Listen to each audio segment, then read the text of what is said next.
Welcome back to the Inspiration Station where stories spark action. I'm your host, Mr. U. If you're watching or listening for the very first time, thanks for making us part of your week. We're live on Facebook and YouTube. And of course, you can find all of our shows on our brand across social media platforms and on every listening platform for your podcast.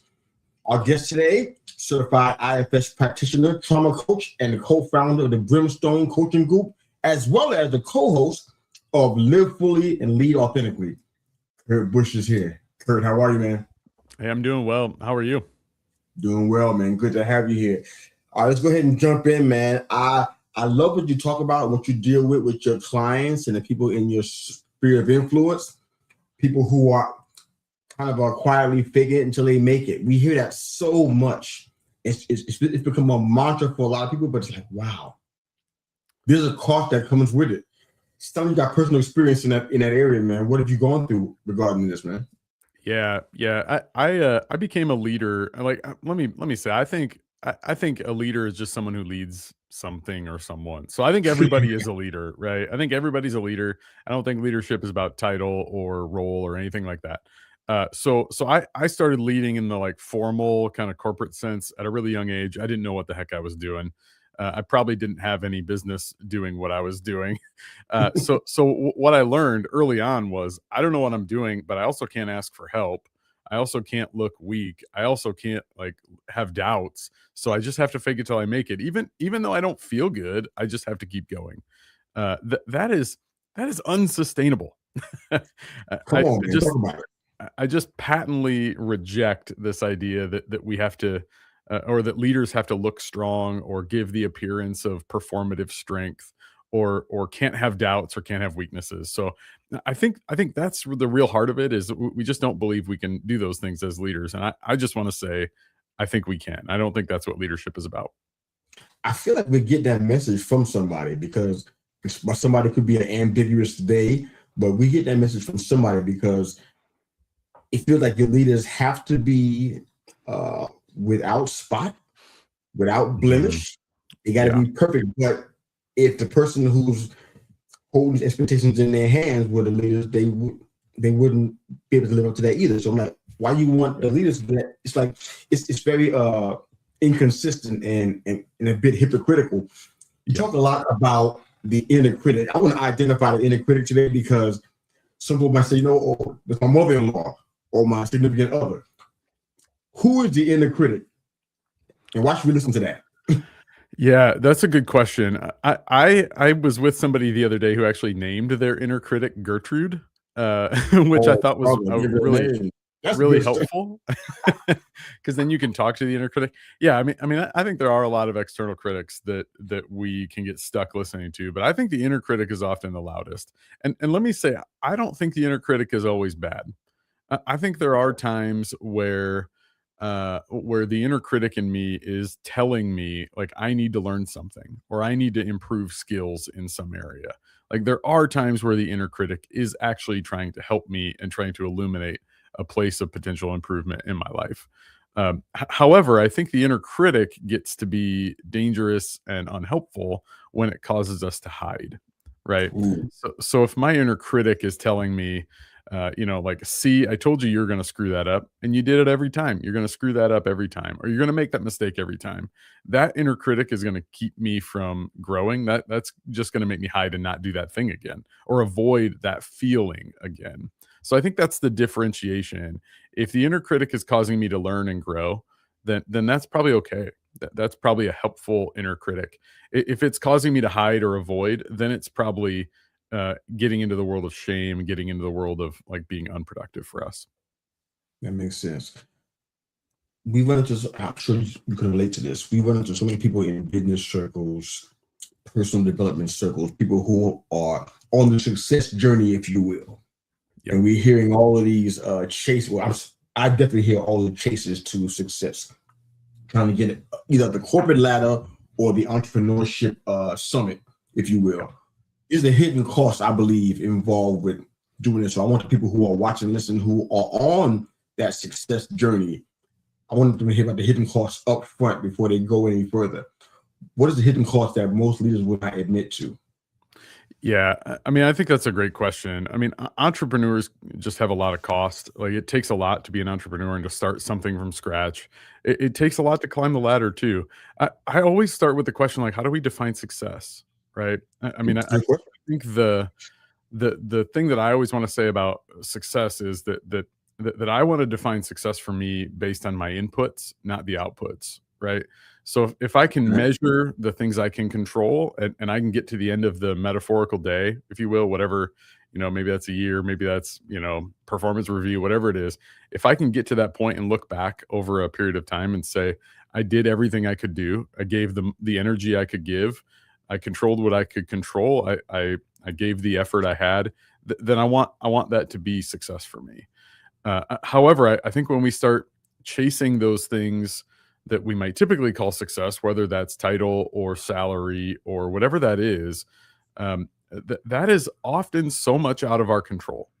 And I know we are in control of our outcomes for sure, but there's lots of other factors.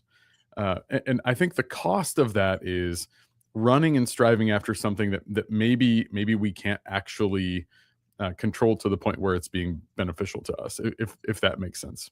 I think it does make sense. I consider myself a high performer. I'm pretty sure you do as well. Yeah. It feels like we're always the coaches for people who are just like us.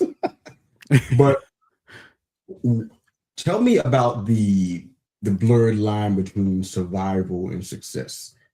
Because I feel like a lot of high performers are just pushing. They're literally going on fumes. They got no gas. Yeah. They're going on fumes and they're basically in survival mode. Don't even know it. Can you help people who are watching this and who might be in that spot identify what survival mode actually looks like? Yeah. Survival mode, in my experience, looks like exhaustion and frustration. It looks like giving up control of the things we can control. I think about it like this: we have limits, right? We are humans, and whether we like it or not, we have limits. We have needs, and some of those needs are rest. Some of those needs are things like reflection and being alone and quiet, right? Those needs are going to find a way to be met. Whether we choose to meet them or not, they will find a way to tell us, I need rest. Like, our bodies will tell us, I need rest. So I think the question for me in that blurred line is, are we willing to do the work to meet those needs now, or are we going to wait until they tell us, hey, I need my needs met? Now, that's all to say, high performers, entrepreneurs, whatever, like, there are seasons where rest is just not possible, right? There are seasons where, you know what, the business we're starting needs us to grind for 24 hours a day for 7 days a week. There are seasons. The question I always ask is that a sustainable practice, and for how long? Because if the answer is I could do this forever, you're lying to yourself, right? If the answer is this is a busy season and I have a month left in my tank, and that's when the season can end, perfect. You see a light at the end of the tunnel. I think it's all about awareness. If we can be aware of what we need and how those needs are getting met, I think that blurry line gets a little more clear. I love to use the word awareness. It's a good segue to my next question. And what you're doing as a coach and all the things that go with that, which is a lot more than people think. Yeah. From the outside looking in, I believe that self-awareness is an epidemic in our world. Yeah. I feel like we have a massive problem with it that nobody seems to be talking about. In your assessment, how do you view the self-awareness issue, and how does it apply to the work that you do? Yeah, that's a great question. I agree with you 100%. There's some like Harvard Business Journal data that says only 15% of Americans would consider themselves self-aware, which is crazy.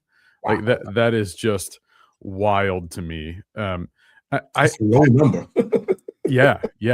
And let me be clear, like, I don't think people are unaware of themselves because they're bad or they're bad leaders or they're not trying. Like, I think we're all trying. Nobody wakes up in the morning and says, man, I just want to do a bad job today, or I just want to like not be aware of myself today.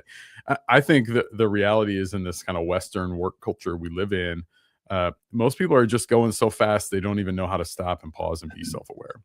There's this saying that fish don't know they're in water, right? You've heard this, that they don't know they're in water. This is just their normal, right? I think this culture that we live in, where it's like just go, go, go, go, go. Don't take your foot off the gas, metaphorically. I think that culture it does not lend itself to being self-aware. It requires us to do something kind of outside the norm to become self-aware. And I think what we see in our work is the people that can do the work to become self-aware, the kind of countercultural work, they are the ones that are going to thrive, and they are the ones that are going to succeed the most. All right. I love that. I want to get into a little bit of your coaching work and your podcast work before we close the broadcast out. You are a co-host of the podcast, Live Fully, Lead Authentically. Love the title. For you, what does leading authentically look like, and what is the biggest surprise you've had on your show in your course of doing that kind of work? Yeah, that's a good question. Thanks for asking it. So I think there's a myth about authenticity. I think many of us believe that authenticity is that we just say what's on our mind and we do what we feel, take it or leave it, right? Maybe if I don't have a short temper, but if I had a short temper and I kind of bit your head off on this podcast, I think a lot of people think authenticity is like, well, that's just Kurt, right? Take it or leave it. I actually think that's the opposite of authenticity. We define authentic leadership as leadership that aligns more and more with who and how we want to be. So we do the work with people to help them get really clear on who and how they want to lead. And then authentic leadership looks like getting closer to that. That's how we would think about that. Because I think, again, I don't think anybody gets up in the morning and says, I want to go to work and like lash out in a meeting today. I don't think anybody actually wants that. Narcissists aside, you might be surprised. Yeah, that's true. There's probably a population of people that want to do that. But in general, I think most people don't get up and want to do that. As far as the pod question, that's a good question. We haven't had we're only now getting into having guests. Okay. But I think one of my biggest surprises is we had I would call her a peer and a colleague, a fellow coach from Australia on, and it was just such a gift. It was such a gift to get to kind of share language and overlap stories. I think the surprise was how much we enjoyed just the actual connection with a peer. I think the overlap is probably the beautiful overlap was probably the surprise for me.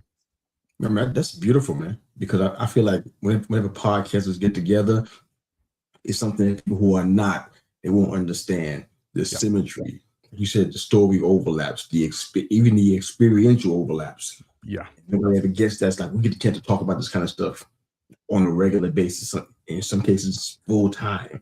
Yeah. So I love that. That's a surprising aspect, but it's good. It's just a good one. I like it. Yeah.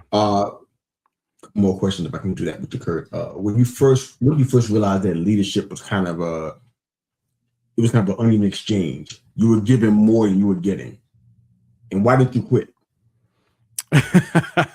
That's a good question. Why did I quit giving more than I'm getting? Why did you quit leadership? Period. I mean, for me, I'm like, when I see that kind of uneven exchange, especially over a long period of time, I had those thoughts. Like, you know what? Maybe if I just give you this role back, I won't have to deal with this mess. Yeah.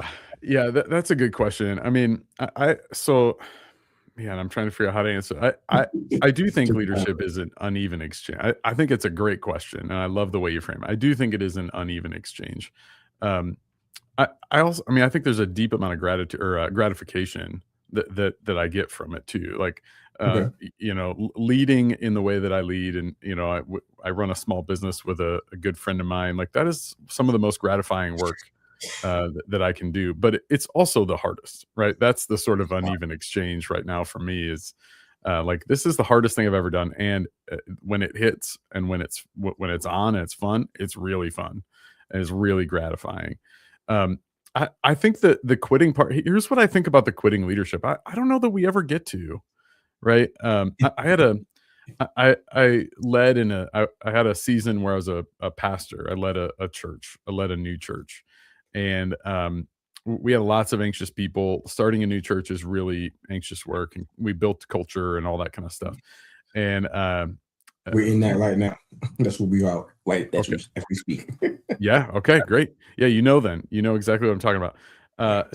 There were a couple people in particular that would like come to me anxious and they would lash out and they would be really unhappy. And I would tell a peer of mine, a coworker of mine, I would say, I just want to lash out too. Like I just want to meet them at their anxiety level. I don't want to be the adult in the room anymore. You know? Like I don't want to be that person. I want to like let that down for an afternoon and yell back, right? And the question my coworker, he's a friend of mine, still is a friend of mine. He would say, "Are you sure? Like, are you sure you want to do that?" And no, I don't. You know, like I at the end of the day, as much as quitting sounds like fun and letting it go and like, you know, not being the adult in the room, sometimes that's what leadership is, just being the adult in the room. And I don't say that to demean anybody or degrade anybody, but you know, sometimes it is just being the least anxious presence. I don't want to like I think if I'm most times if we're honest with ourselves, we do want to like hand the role back or hand the responsibilities back, but I think, you know, if we look a year down the road, I don't think we really want that. And I don't think we really can. I think most of us in leadership really just want to do the best job we can and power through it, you know? Love it. I'm curious about this one. I made this a two-part question. I asked you this question, and then after that, you can let folks know where they can find you and your work. And we'll get your link up on the screen as well. All right. So my question for you, my final question, from coach to coach. I know that there is a stigma about coaching now. Yeah. I'm not sure how long it's been going on, but I've seen it at least for at least the last 10 years at least. Yeah. Where everybody who just has the unction wants to be a coach and they anoint themselves that. Yeah. I'm not saying you got to go get paperwork to say you get certified, because that doesn't always mean anything either. Yeah. But it's an oversaturated market. Yeah. Why do you continue to do this? What are you doing to separate yourself, if you are thinking like that, from the those in a saturated market? And then after you get done with that question, let folks know where they can find you and your coaching work and your podcast work. Yeah. Yeah. I love that question. And I actually want to hear your answer to it too. I'll gladly answer it, but I would love to hear your answer to it as well. After or before yours? Afterwards? I don't know. Do you want to you want to start? Okay. I'll do that. Okay. So here's what I would say. I think yes, there are a lot of coaches, and I interact with some coaches that I'm pretty positive maybe should not be coaches. I interact with a lot of really great coaches too. So let me say that too. But there are some coaches I'm like, I'm not sure. I also think there's a stigma like that.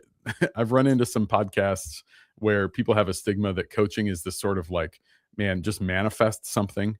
You know, if I can just think something long enough, I can just manifest success. And actually, I don't think that's proper coaching either.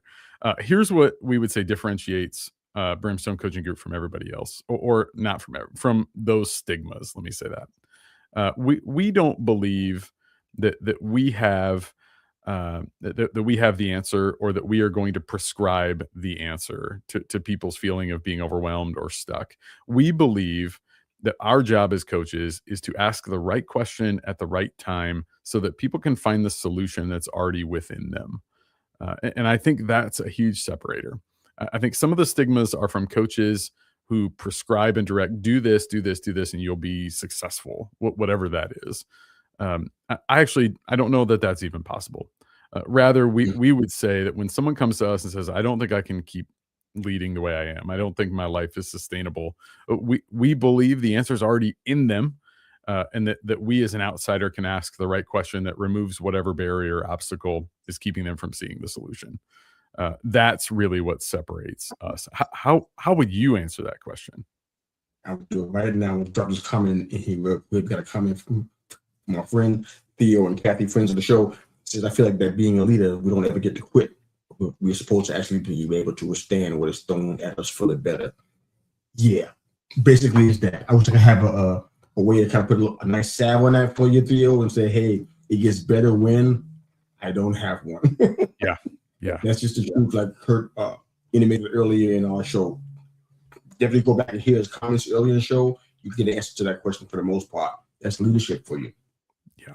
In regards to my question, my answer to the question, There've been many times we're going into year 30 with this, where I decided, you know what, maybe I wouldn't do this, but I never did it because it was a job or even an assignment. Yeah. It's an aspect of my personality. Yeah. And I didn't create it. I didn't read a book to develop it. It's always been there. So I feel like this, in that regard, it's a little bit unique. Yeah. Because I don't always hear that. We're talking about from maybe 8, 9 years old, answering questions that were way outside of my sphere. Yeah. I'm like, this was, for lack of a better word, this was a God-inspired thing. This is nothing I could ever take credit for. Yeah. So for me, I don't have those quit moments as much. I'm like, this is how you quit on yourself. Yeah. How you quit who you are at your core. So that's kind of where that comes from. So I hang on to that. Yeah. I remember, you know what? Don't forget how this started. It wasn't from some ICE certification. It wasn't from, I have that, but that's not where it comes from. I have read books like The Prosperous Coach, fantastic book on coaching, but by Chandler Littman.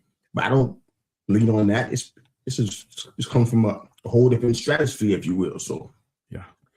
Did I answer the question? I hope so, but that's kind of weird. Yeah. That's kind of where I've gone. Yeah, I love it.